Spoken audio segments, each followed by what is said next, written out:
Introduction. His fortitude and firmness seem to have placed him out of reach of misfortune. There is an original something in him that commands admiration, and his long captivity and sufferings have only served to increase, if possible, his enthusiastic zeal. George Washington. The story of Ethan Allen and his Green Mountain Boys is one of those delightful tales that American schoolchildren hear about in school, but it is also one that is much more interesting to read about in older age.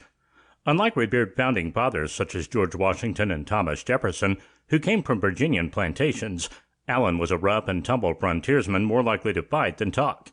And yet he was in no way a dullard, but instead as well read as many of his contemporaries, and more so than the average man of his day.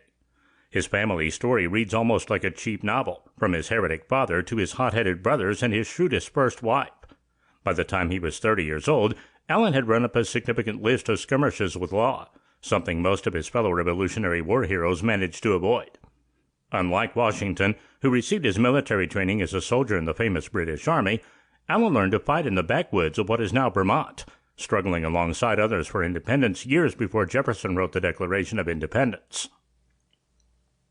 When the American Revolutionary War broke out in earnest, Greene did not go to state leaders to ask for a commission to fight.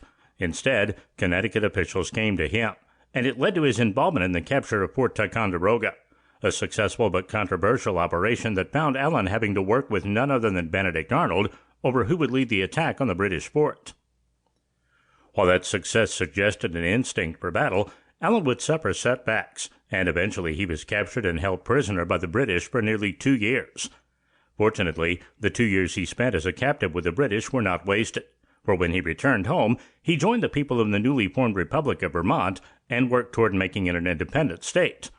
Though it took years of work, both honorable and underhanded, he ultimately succeeded and remains held in the highest esteem by many in the state of Vermont to this day. Ethan Allen, the life and legacy of the Revolutionary War leader and a founder of the state of Vermont, examines the life of the controversial Northeasterner. In this audiobook, you will learn about Ethan Allen like never before.